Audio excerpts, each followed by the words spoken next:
class. Here's what I want to do with you for world geography. I just want to highlight a few facts that you should know so the next week when we put up the next quiz, you guys will do even better than you did this time. Right now, it's just around 12:45 here, and on a Thursday, the 26th of March, 2020.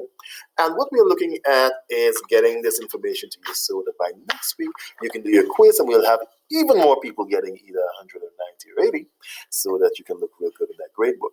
But more importantly, this is important for you to learn because you need to understand how civilizations exist and how civilizations are impacted by nature.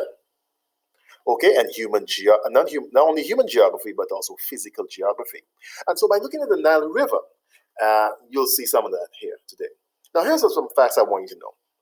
The Nile River is the longest river in the world. It's running for like 6,800 kilometers. Now, the source was discovered in the year 1858 by a man by the name of John Hanning. Now, aside from that, we want you to know that this river has been around since the creation of the earth. You know, a long time ago, the entire world, all the landmass, including where we're living today, was all bunched up and basically was one big landmass in the center of the world, surrounded by water.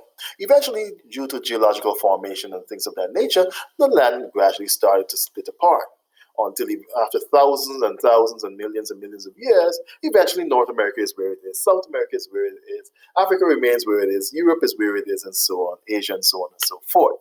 So that being said, now we come to understanding what the Nile has meant to us. Now, because the Nile River started out thousands and thousands of years ago, many nomadic means those people who were constantly riding their camels to and fro, going from place to place hunting for food, because at one time that part of Africa was pretty lush and then it became a desert. So those guys were roaming around for food the way the native Indians were doing over here before they came in contact with or after they came in contact, with the Europeans and learned to ride a horse. And so the the people who later on established what we came to know as the Egyptian Empire for nearly 5,000 years, those people started to settle along the river banks. The river, whenever the river flowed, fish started to live in the river, plants started to grow by the river, everything started to happen.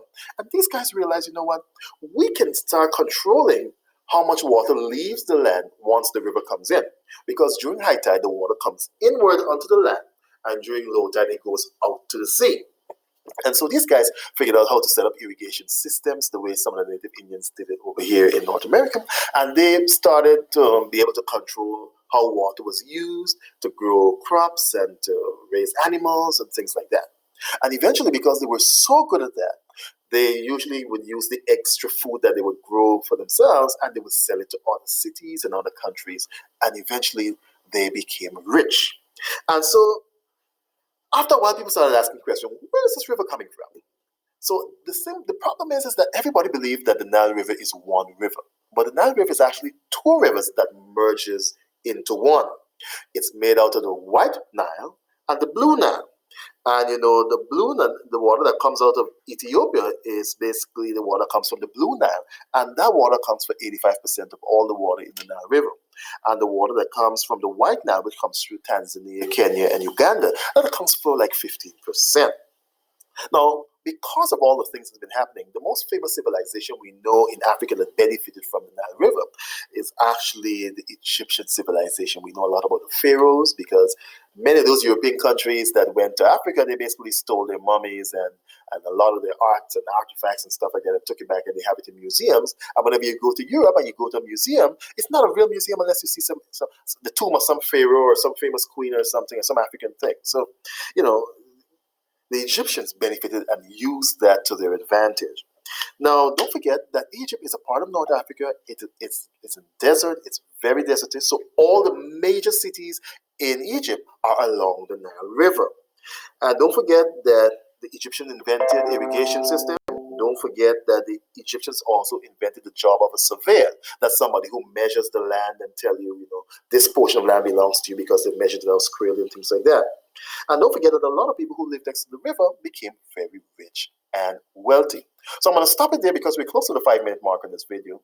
But take your time, review this video because some of these questions will be coming in the quiz. Until next time, bye-bye.